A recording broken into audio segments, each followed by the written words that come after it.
Bonjour à tous, j'espère que vous allez bien. Cette vidéo, elle fait suite à une vidéo précédente dans laquelle je vous avais montré comment installer Google Analytics dans Google Tag Manager sur son tunnel de vente system.io. Et aujourd'hui, on va voir ensemble comment nous allons pouvoir traquer les actions que les visiteurs vont faire sur nos pages system.io. Et nous allons plus particulièrement nous concentrer sur une seule action qui est celle d'un clic sur un bouton ou bien sur un lien. Il faut savoir qu'avec Google Tag Manager, il est possible de traquer différentes actions, que ce soit le clic sur un bouton, le clic sur un lien, le défilement d'une page, la lecture d'une vidéo. Mais aujourd'hui, afin que la vidéo ne soit pas trop longue et trop compliquée à suivre, on va uniquement se concentrer sur les clics des boutons et des liens. En plus, je pense que cette action, elle est importante dans la plupart des business, que ce soit dans la vente d'infoproduits, d'affiliation ou de e-commerce. Il est important de savoir combien de personnes ont cliqué sur notre bouton, qui le redirige à l'étape suivante du tunnel de vente, ou bien qui équivaut à un ajout au panier, ou bien afin de s'inscrire à une diffusion sur notre liste d'emails. Donc voilà, c'est pourquoi cette action clé est un peu commune à la plupart des business, et c'est pourquoi aujourd'hui nous allons nous concentrer uniquement dessus cette action. Si jamais vous avez des besoins spécifiques afin de savoir comment, par exemple, on peut traquer les lectures d'une vidéo et savoir combien de personnes regardent en moyenne notre vidéo, n'hésitez pas à me le dire dans les commentaires et je verrai pour vous faire une vidéo spécifique à ce sujet qui vous expliquera comment vous pouvez procéder pour savoir combien de personnes ont lancé la lecture de votre vidéo et combien de temps elles ont regardé cette vidéo ou bien d'autres actions plus spécifiques. Donc voilà. Maintenant que ceci est dit, avant de commencer, il est important de comprendre que si vous n'avez pas installé Google Tag Manager sur system.io, ça semble évident, mais vous ne pourrez pas traquer ces actions. Et également, si vous n'avez pas installé de propriété de Google Analytics 4 dans Google Tag Manager.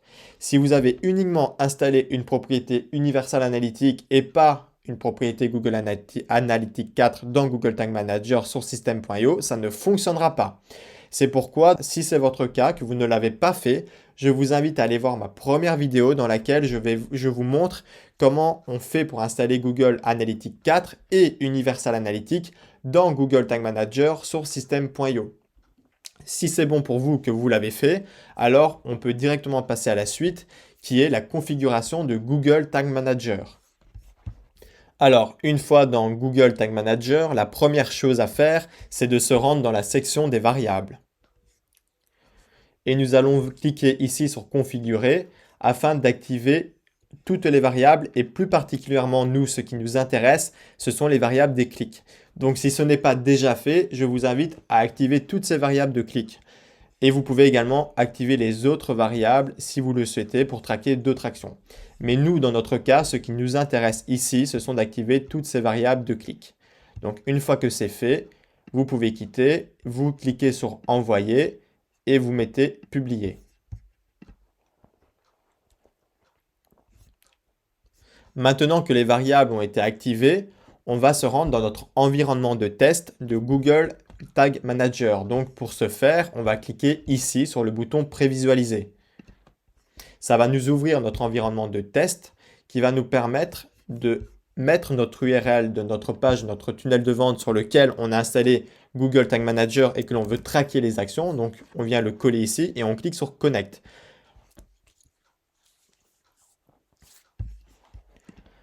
Alors, vous avez un nouvel onglet qui s'ouvre avec votre page system.io qui vous dit que le tag assistant est bien connecté.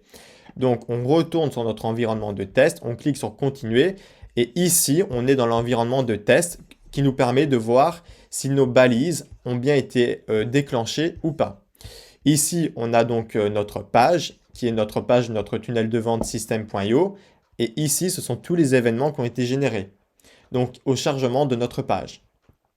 Nous, ce que nous allons faire dans un premier temps, c'est que nous allons vider la corbeille pour ne plus avoir tous ces éléments-là. On va vider la corbeille et on n'a plus aucun élément.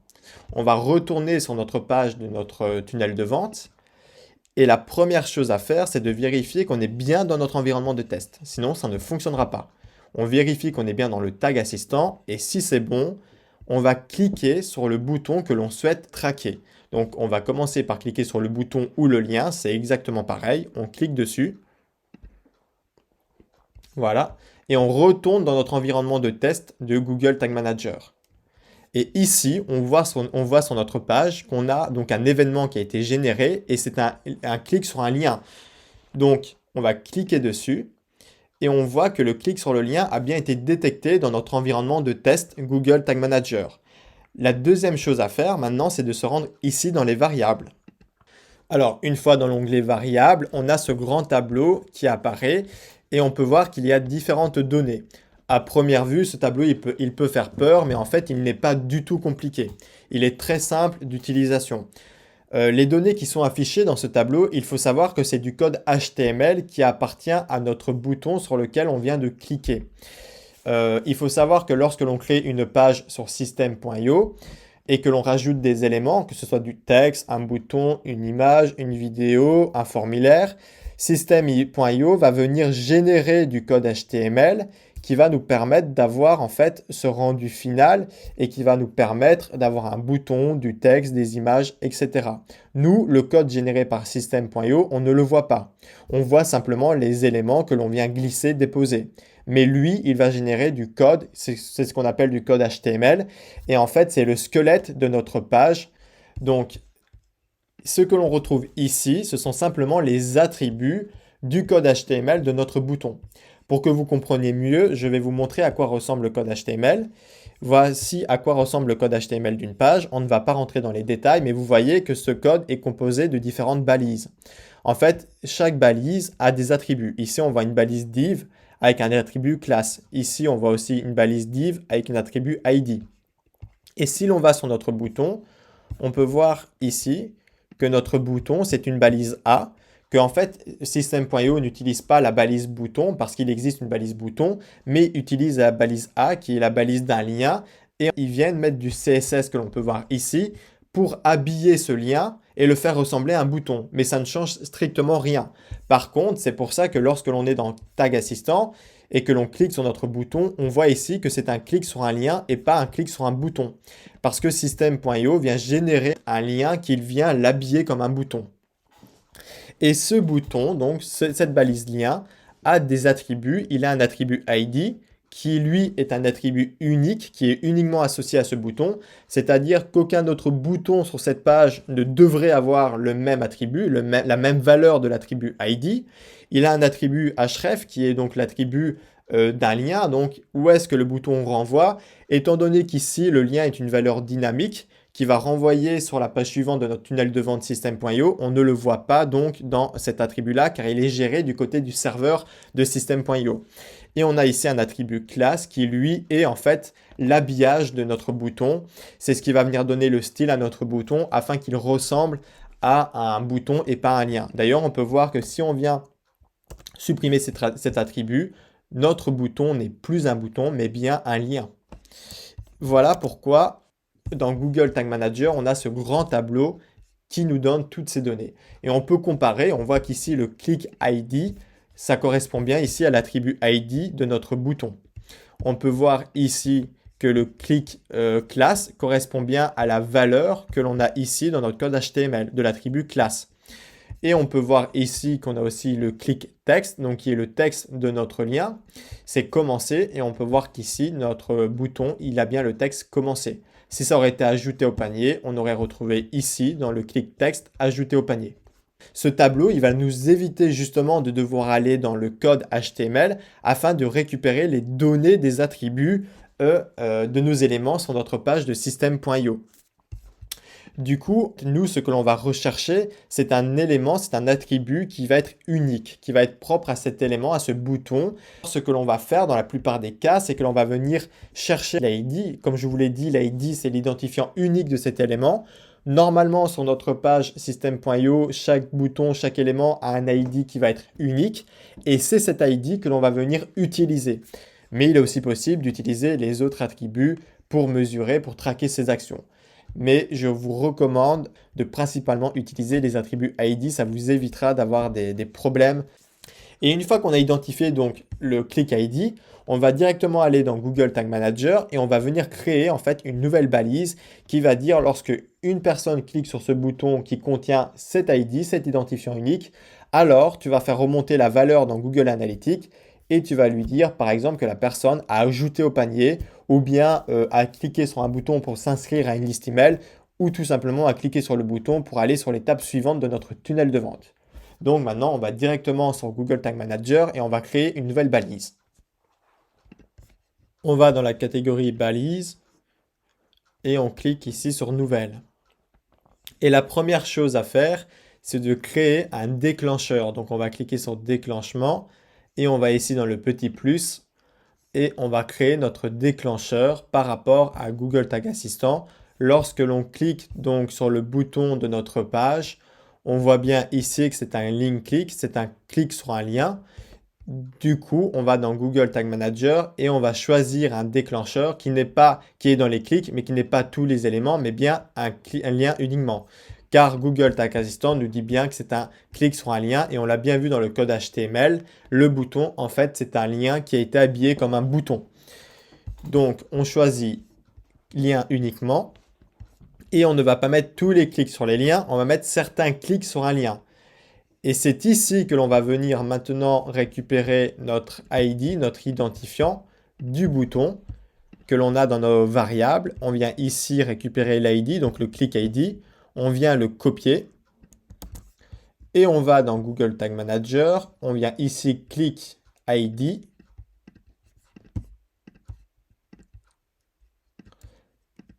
Ce n'est pas contient mais est égal à. Et on vient coller la valeur de l'ID de notre bouton. On vient lui donner un nom qui est un clic, lien. Je vais mettre ID et je vais mettre l'ID du bouton. Et on enregistre. On voit bien ici qu'on a bien notre déclencheur qui est configuré. Et maintenant, on va configurer la balise de Google Analytics afin que lorsqu'une personne clique sur notre bouton qui contient cet ID, cette valeur remonte dans Google Analytics. Donc on clique sur configuration de la balise et on va configurer les deux propriétés, une de Universal Analytics et une de Google Analytics 4. On va commencer par Universal Analytics. Dans les types de suivi, ici, c'est très important, il ne faut pas mettre page vue, mais il faut bien mettre événement, car c'est une action, donc c'est un événement que va faire le visiteur sur notre page. La catégorie, c'est à vous de nommer en fonction de comment vous souhaitez classer les actions que vont faire les visiteurs sur vos pages. On va prendre l'exemple d'un site e-commerce. Pour un site e-commerce, on va mettre dans la catégorie un e-commerce. L'action, le bouton, ça pourrait être l'ajout au panier, donc un ajout au panier. Ici, très important de ne pas mettre d'espace dans l'action ni le libellé et de remplacer les espaces par des underscores, donc par des barres qui sont comme ceci. Sinon, ça risque de faire des erreurs et vous risquez d'avoir des problèmes pour le suivi de vos événements. Et le libellé, ça pourrait être par exemple le nom du produit. Nous, ce n'est pas un site d'e-commerce, donc on pourrait classer ça dans une interaction. Que ce soit pour un site d'affiliation ou bien d'infoproduit, on pourrait dire que c'est une interaction avec notre site. Et ce n'est pas un ajout au panier, mais ça pourrait être un clic bouton. Et le libellé, il n'est pas obligatoire, mais pour l'exemple, je vais le faire. Ça pourrait être un clic, donc bouton, et là je mets le nom du bouton, enfin le texte du bouton qui est commencer. La valeur, on la laisse par défaut, c'est-à-dire elle a une valeur de 0. Et on vient ici dans les paramètres de Google Analytics, très important, choisir notre propriété de Universal Analytics, sinon ça ne fonctionnera pas. Et de toute manière, vous aurez une erreur et vous ne pourrez pas enregistrer. Donc on vient sélectionner la propriété. Et la balise, on vient la nommer, on vient dire que c'est une balise de Universal Analytics, c'est un événement, c'est un clic bouton et c'est un clic, on va dire, bouton commencer. Et maintenant, on enregistre. Et si vous avez déjà vu ma vidéo précédente, normalement c'est le cas si vous êtes arrivé à cette étape pour traquer les événements. Vous savez que lorsque l'on fait une modification dans l'espace de travail de Google Tag Manager, celle-ci n'est pas encore opérationnelle sur notre site. Et pour qu'elle soit prise en compte, on doit cliquer sur Envoyer et enregistrer donc les modifications. Sinon, pour l'instant, elles sont comme dans une sorte de brouillon. Mais avant d'envoyer les modifications, on va d'abord créer la balise pour Google Analytics 4 et ensuite, on va tester que nos balises se déclenchent et qu'elles remontent bien la valeur dans Google Analytics. Et une fois que ça sera fait, on pourra envoyer en direct les modifications sur les pages de notre tunnel de vente. Donc, on va créer une nouvelle balise. On va faire pareil, on va reprendre le même déclencheur que l'on a déjà créé. On n'a plus besoin de le créer une deuxième fois, vu qu'on l'a déjà fait une fois et que c'est le même bouton. On va prendre la balise donc, de Google Analytics événement Google Analytics 4. Ici, balise de configuration, c'est notre ID de suivi de Google Analytics 4, la propriété. Le nom de l'événement, ici, on voit qu'on n'a pas, comme dans Universal Analytics, on n'a pas la catégorie, on n'a pas l'action et on n'a pas le libellé, on a simplement le nom de l'événement. Donc ici, par exemple, pour un site e-commerce, ça serait un ajout au panier. Et pareil, on ne met pas d'espace, on remplace les espaces par des underscores. Mais nous, dans notre cas, par exemple, on va mettre clic bouton. Tout simplement, et on peut même mettre clic bouton commencer. Et on vient nommer notre balise. Donc ici, c'est Google Analytics 4. C'est aussi un événement. Et c'est donc un clic bouton commencer. Et on enregistre. Maintenant, on va démarrer l'environnement de test pour voir si les balises se déclenchent bien lorsque l'on va cliquer sur notre bouton. Donc, on fait prévisualiser. On clique sur continuer. On va sur notre page. On supprime la petite corbeille. Et on clique sur le bouton. On revient sur notre page et on voit bien qu'il y a les deux événements, un événement de Universal Analytics et un événement de Google Analytics 4 qui a bien détecté le clic du bouton et il les a bien envoyés, il a bien envoyé l'information dans les deux propriétés de Google Analytics. Donc, de ce côté-là, c'est bon. On va directement aller dans Google Analytics pour vérifier que les événements remontent bien. On va dans notre propriété Universal Analytics en temps réel et on clique sur événement. Ici, on voit bien l'événement interaction qui est bien remonté avec le libellé clic bouton. Et si on rentre dans cette catégorie d'événements, on voit bien que c'est le clic bouton et plus particulièrement le clic bouton commencer. Donc, l'événement est bien remonté dans Google Analytics, c'est-à-dire que nos balises sont bien configurées dans Google Tag Manager. Donc, maintenant, on va pouvoir envoyer les modifications. Donc, on va cliquer sur le bouton envoyer pour faire une sauvegarde et pour qu'elle soit opérationnelle sur notre site. On va marquer événement, clic, bouton. Et on publie.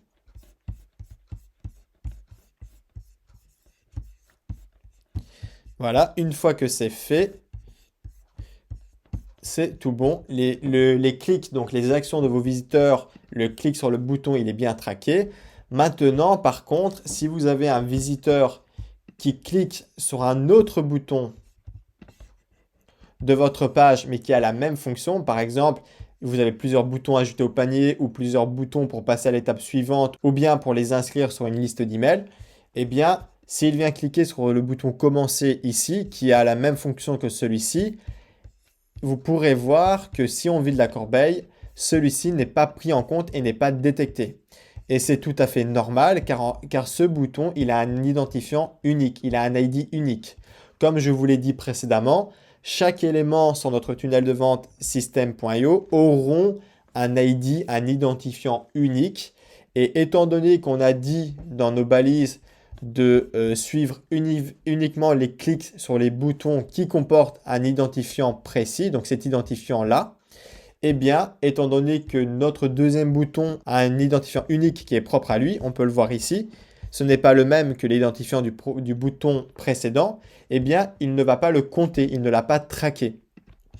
Et si on veut aussi le suivre, c'est très simple, il suffit de retourner dans Google Tag Assistant, on vide la corbeille, on clique sur ce deuxième bouton et on vient ici sur le clic sur le lien, on vient récupérer la valeur du click ID, on vient le copier, on retourne dans nos balises de Google Tag Manager, on clique sur les événements que l'on a créés du Universal Analytics. Dans les déclencheurs, on vient modifier et on vient cliquer sur le petit plus pour ajouter un nouveau déclencheur. On clique ici encore sur le petit plus et on vient ajouter notre déclencheur qui est uniquement un clic sur un lien. Et ce n'est pas tous les clics sur les liens, mais uniquement les clics sur les liens qui ont l'ID qui est égal à cette valeur. Et maintenant, on vient le nommer ici. Clic, lien, ID et on met l'ID du bouton et on clique sur enregistrer. Et comme vous pouvez le voir dans les déclencheurs, on lui dit maintenant de se déclencher, d'envoyer l'information à Google Universal Analytics. Lorsque un visiteur clique sur le premier bouton qui comporte cet ID ou sur le deuxième bouton qui comporte cet ID. On n'a pas besoin de recréer une nouvelle balise, on peut directement mettre plusieurs déclencheurs dans une seule et même balise. Et on va cliquer sur enregistrer et on va faire pareil pour la propriété de Google Analytics 4. Donc on vient ici dans l'événement, on clique sur modifier, on ajoute le petit plus et on vient récupérer ici notre bouton qui est celui-ci et on clique sur enregistrer. Et maintenant, on peut démarrer l'environnement de test avant de sauvegarder pour voir si les balises se déclenchent bien et que l'information remonte bien dans Google Analytics lorsque l'on clique sur notre deuxième bouton. Donc on va venir vider la corbeille. On va quand même encore retester notre premier bouton pour être sûr qu'il n'y a pas de problème. On voit bien que ça s'est bien déclenché. On va revider la corbeille. On retourne sur notre page. Et on vient cliquer sur le deuxième bouton commencer. Et on voit ici que les balises se sont bien déclenchées. Et dans Google Analytics, on peut voir en temps réel que les événements sont bien remontés. Donc voilà, ça fonctionne.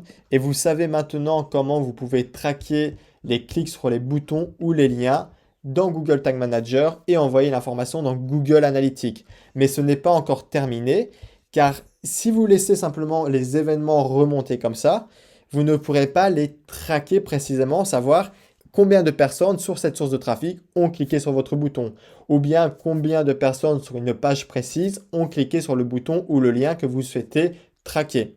Et du coup, pour faire ça, vous devez créer des objectifs dans Google Analytics. Parce que là, on a bien les événements qui remontent, mais ces événements ne sont pas des objectifs. C'est-à-dire que Google Analytics ne va pas les comptabiliser dans par exemple, les canaux ici. On peut voir, on n'a pas ici une section événements, mais on a bien une section conversion qui sont nos objectifs. Et ce que l'on va faire maintenant que les informations remontent bien dans Google Analytics, on va aller dans Google Analytics, administration, et ici dans les objectifs, on va venir créer des nouveaux objectifs qui vont être les mêmes que les événements que l'on a déclarés dans Google Tag Manager. Donc on clique sur le bouton nouvel objectif. On va lui donner un nom. Ici, ce n'est pas important. C'est pour vous, vous y retrouver. Ça pourrait être, par exemple, pour un site e-commerce, ajout au panier. Nous, ici, c'est un clic sur le bouton. Donc, on va marquer clic bouton. Voilà. Et très important, ici, on va cocher événement. Et on va cliquer sur continuer. Maintenant, vous voyez qu'il nous demande la catégorie, l'action et le libellé. Et ces valeurs sont identiques à celles que l'on a remplies sur la propriété de Universal Analytics dans Google Tag Manager. Donc, on va ouvrir cette propriété et on va venir simplement copier-coller les valeurs que l'on a rentrées dans Google Tag Manager dans notre objectif de Google Analytics. Donc, la catégorie, c'est bien une interaction. L'action, c'est bien le clic sur un bouton. Et le libellé, il n'est pas obligatoire de le mettre. On pourrait simplement laisser interaction et action, mais on peut aussi venir copier-coller le libellé et le mettre. Par exemple, si on a plusieurs boutons et qu'on lui donne la même catégorie, la même action, mais un libellé différent, mais qui ont le même objectif, le mieux, c'est de ne pas renseigner le libellé dans Google Analytics, sinon celle-ci ne sera pas comptabilisée si par exemple vous avez clic bouton commencer 1, clic bouton commencer 2, mais que ce bouton a le même objectif, a la même valeur que vos autres boutons. Du coup, c'est mieux de simplement mettre la catégorie et l'action et de ne pas remplir le libellé. On va laisser ici la valeur par défaut et on va cliquer sur enregistrer.